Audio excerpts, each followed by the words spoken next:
So, good morning and namaskar, friends, and welcome once again.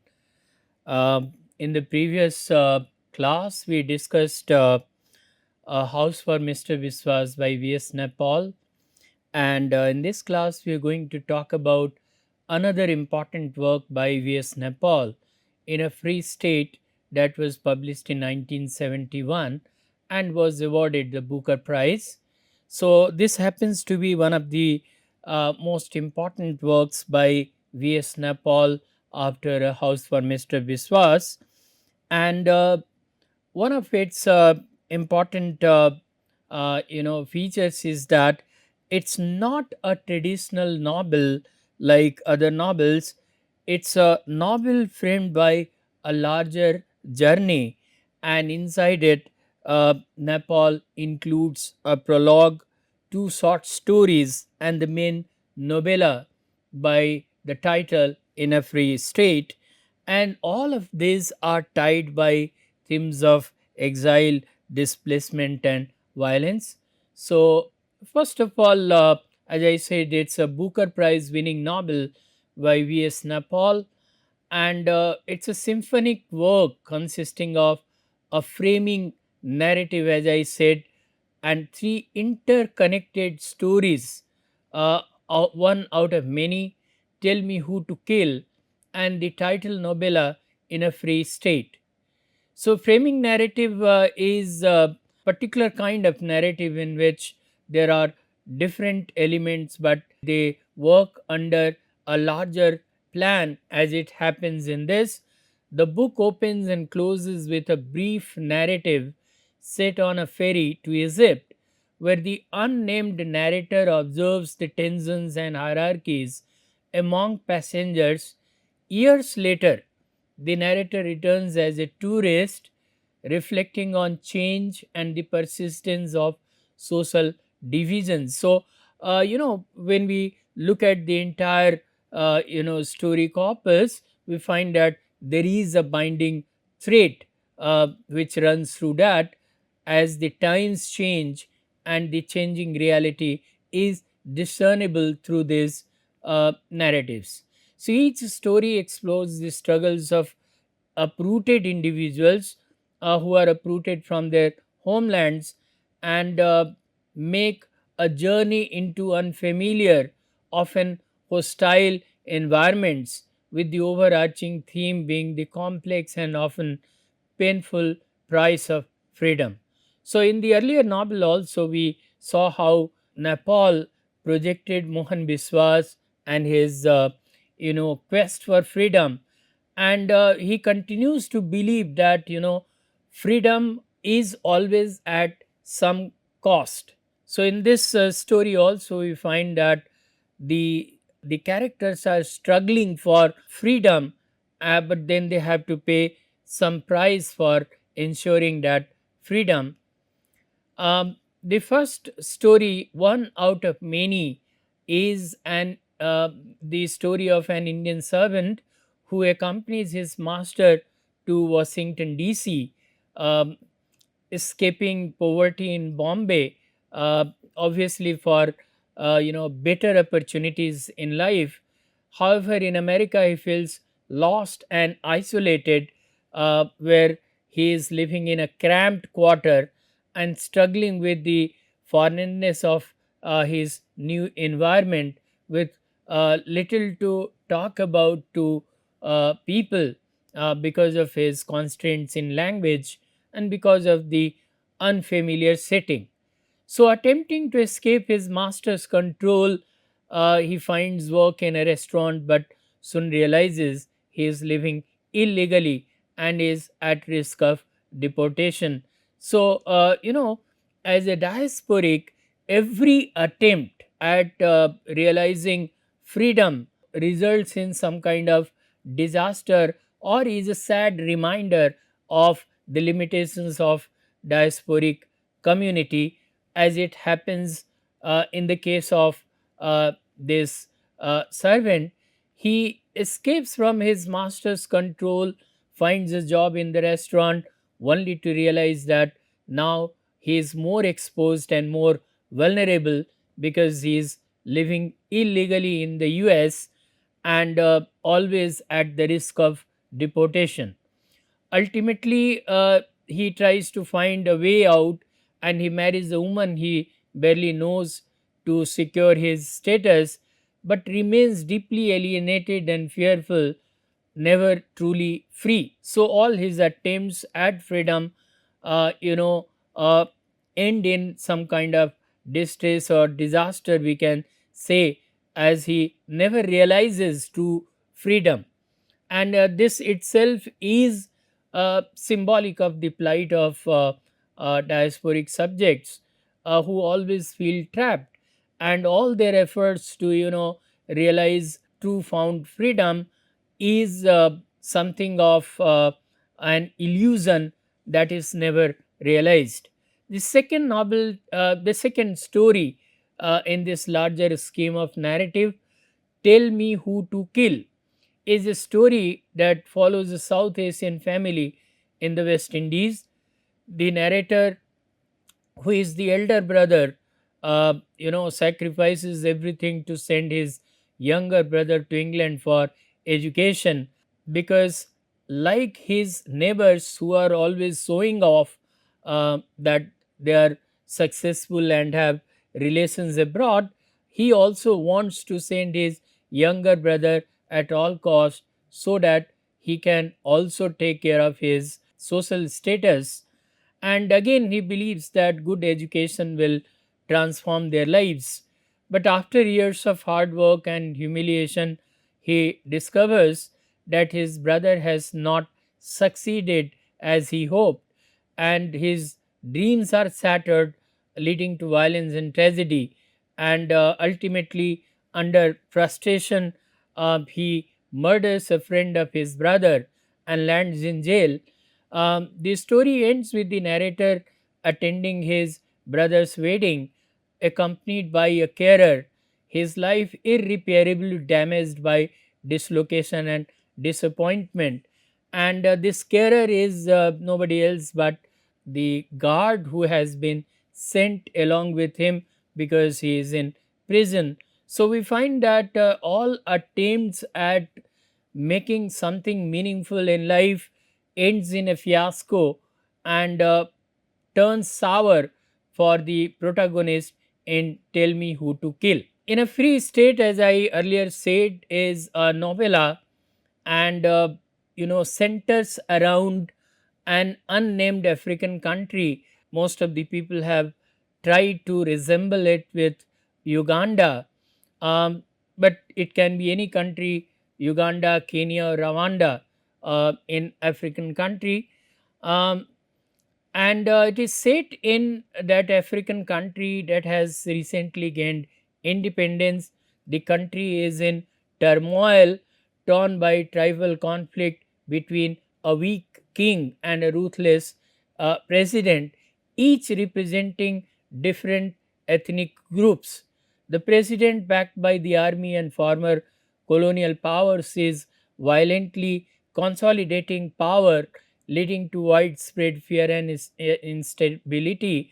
So, this novella talks about the cost of freedom that these colonial nations had to pay, and then again their inability to rule themselves and bring order in a hitherto chaotic society. So, even for them, freedom from the colonial powers has not really resulted in something that is desired of them, a good life or a progressive society, in that they continue to fight amongst themselves, and the same tradition of usury, violence, bloodshed continues to be there. So within this kind of a setup, we find that there are two important characters who are undertaking a road journey from the capital city to the government compound, where one of the characters, Bobby, a British civil servant, works. So these two characters, Bobby, who is a British civil servant, and Linda, the wife of a colleague, under strange circumstances, these two have to join hands and undertake a tense road journey from the capital, New Shropshire, to the southern, the government compound where Bobby works. And as they travel, the landscape shifts from the superficial calm of the capital to the chaos and violence of the countryside. Villages are burning, supporters of the kings are being rounded up, and the threat of civil war hangs over everything. So, this talks about the chaotic situation in a newly independent African country. And this is overarching because, although it looks calm and controlled within the capital, the interiors are burning with hatred and tension and violence. And so, this journey that they undertake, itself becomes a kind of nightmare for them, as their car trip is fraught with tension between themselves and with the world around them. So we find that both these characters are rootless, broken in their sensibility. Uh, Even they are at a discord, although they both are uh, of the white race, but nonetheless, both are fraught with inner tension, which is manifested in their relationships also, because their relationship does not look normal. While Bobby is a troubled man struggling with his sexuality because he is a homosexual, and at that point in time, they always felt othered, criminalized, and that's why, uh, you know, he is a troubled man, and a history of mental health issues. He also has a history of mental health issues. And Linda, embodying the colonial mindset, is both condescending and fearful of the local population, because she is not ready to accept the changing reality, because a typical white mentality that the ruling is their birthright and their rule should not be over. But then when she finds that this uh, African country has been freed from them, she somehow does not accept this fact and keeps on hating the people uh, outside. So their uneasy relationship mirrors the larger societal divisions and the end of at the end of the colonial era, where we find that it has impacted both the colonial subjects and the colonized ones, in that it has resulted in the situation going from bad to worse, and there are cracks everywhere that are visible. So along the way, we find that these two characters, Bobby and Linda, they encounter lot of chaos, lot of violence in the form of roadblocks, soldiers, and evidence of ethnic violence. They are forced to stay overnight at a decaying lakeside hotel run by a bitter, eccentric British colonel whose bullying of his African staff echoes the old colonial order. And again, it might be it might be taken as the last signs of venting out their ire at the thought of foregoing their power in Africa. So colonel treats the African staff with certain kind of brutality, and this shows the frustration that he nurses inside, and the kind of hatred that he has for these people. The hotel is soon to be reclaimed by local forces, and it symbolizes the end of expatriate privilege, especially extended to the white colonial masters. And that is another reason why this white owner is reacting that way. Bobby is eventually beaten by soldiers, a stark reminder that the old power dynamics has shifted, and that those once protected by colonial privilege are now vulnerable. he was a civil servant enjoying lot of power and privilege. But now that the country has gained freedom, he has been left to fend for himself. He has been vulnerable, and that is the reason why he is beaten by the soldiers, and is unprotected now. So the pair's race to safety is shadowed by the collapse of their world and the rise of new, uncertain forms of power. We find that this whole thing is contained in this one quote: freedom is not a gift, it's a responsibility. This is what V.S. Naipaul believes in. So, even if freedom has been granted to this African country, unless and until the local people behave responsibly, share responsibility, and take their country forward, this kind of freedom will not be meaningful for them. So the line concludes the novel's central plot, that is, freedom is fraught with ambiguity, burden, and the realization of one's essential aloneness in a world where divisions and passions are temporary, but the struggle for meaning and belonging persists. And this struggle is not only a struggle on the part of the colonial subject, but also on the part of once colonized, now free subjects, as is seen in this novel. Bobby and Linda are equally, struggling to find true meaning and belonging in their life.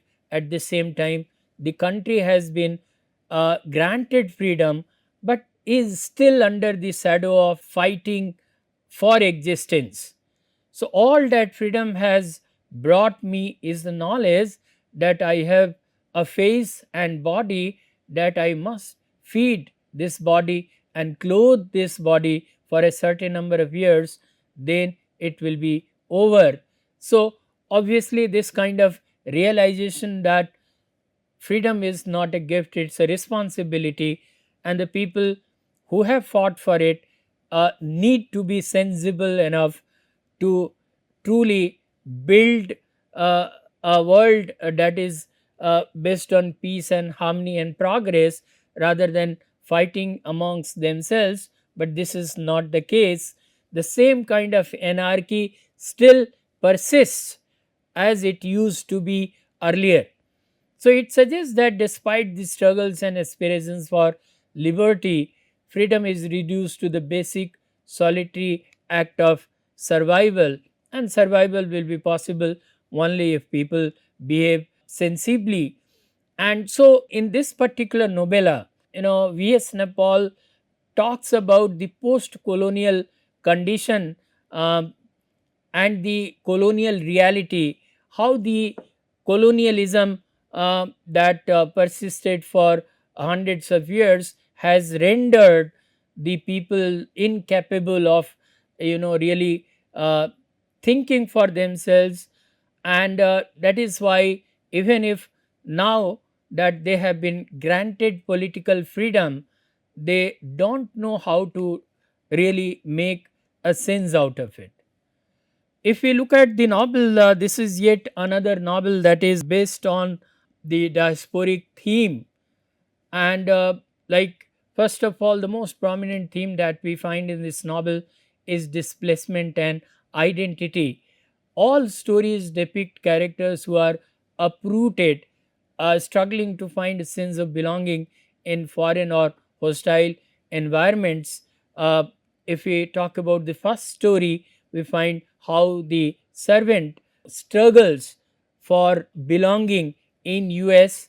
In the second story, we find that all attempts at making a good life by sending the brother abroad ends in committing a murder of the friend of the brother under some kind of frustration, because the brother is not successful.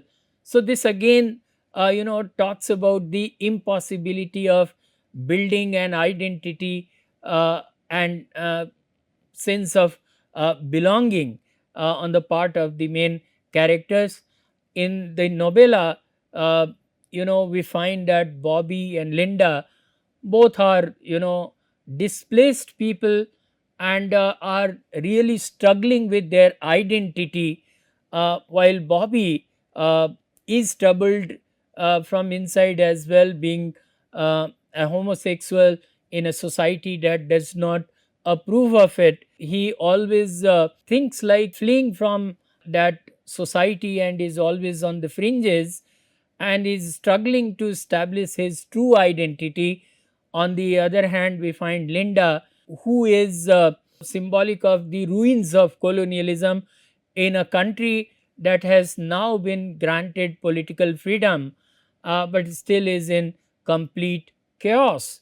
So, she does not know how to cope up with her change in identity, in that once upon a time she was one of the colonizers, the masters of, or the mistress of this world.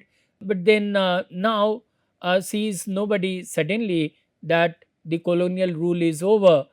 And so she has this hostility not only towards the native people, but hostility towards her own situation as well, because she is suffering a certain kind of ambivalence at this point in time.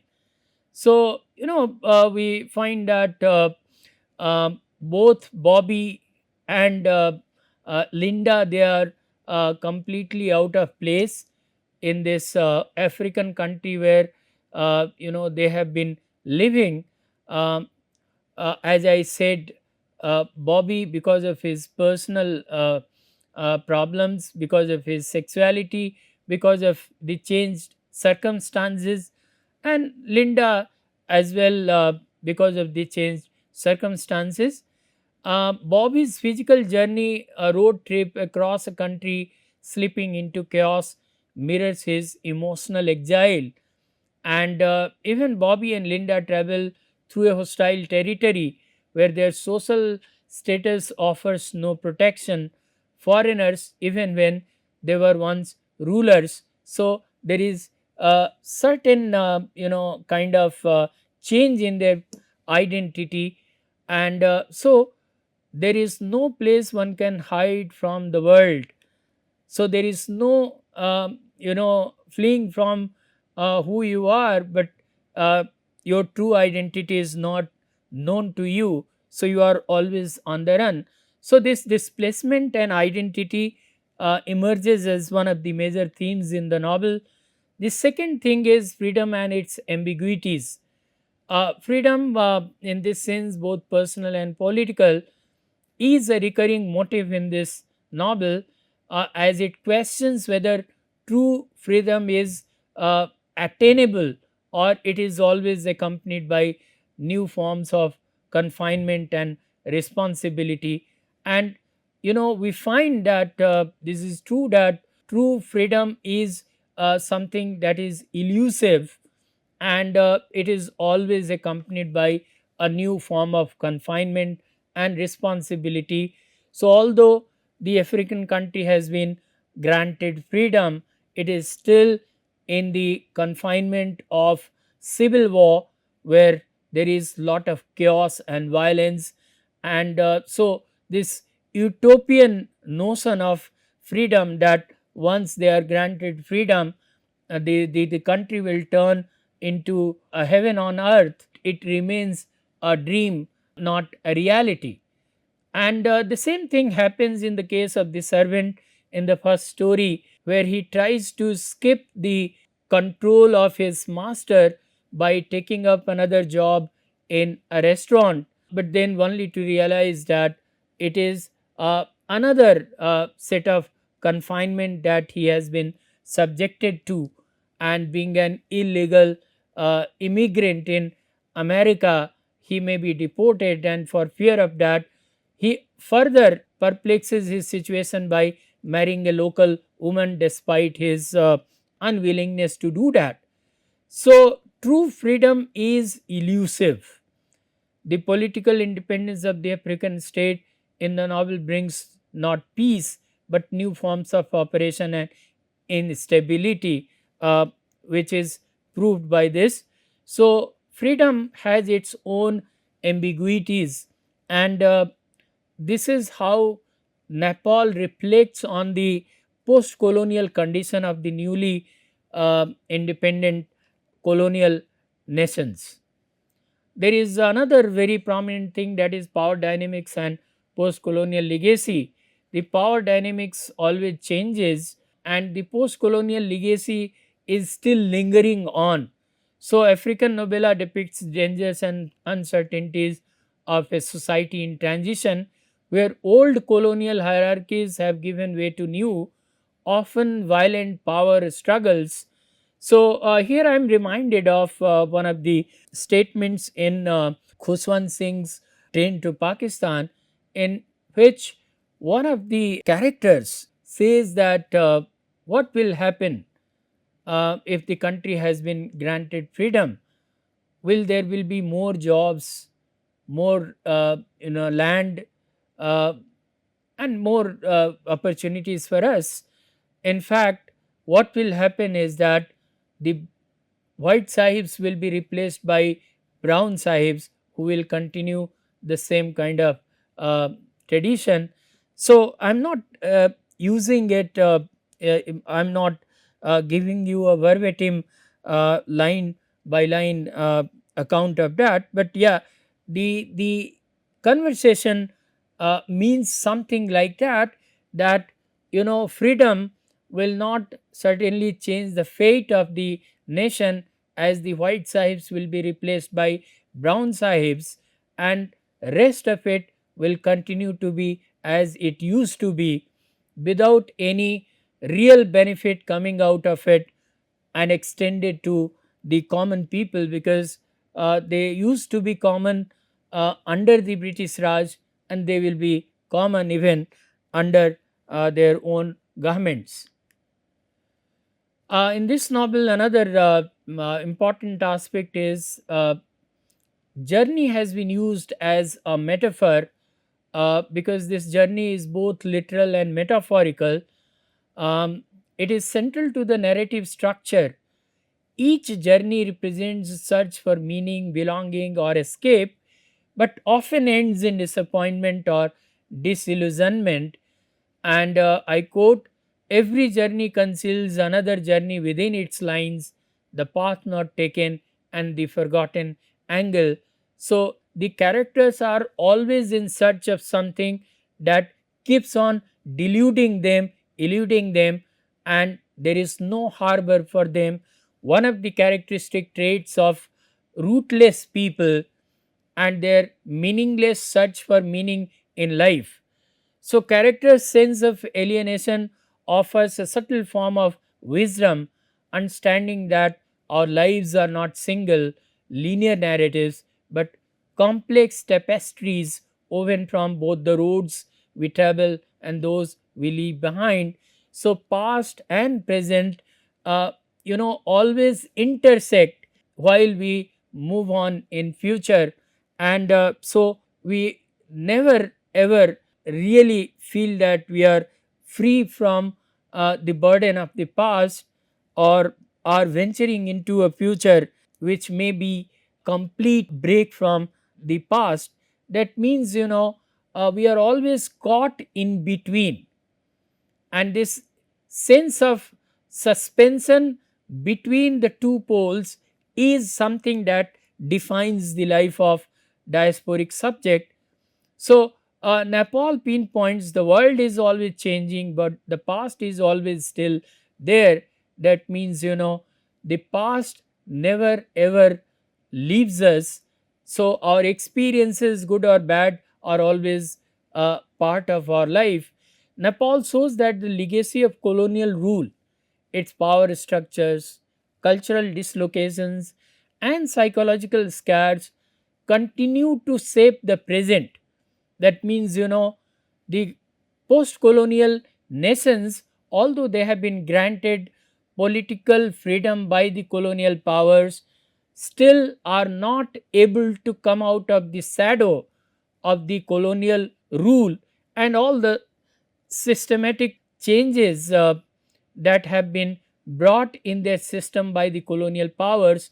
they continue to have their presence in their mind as well as their deeds.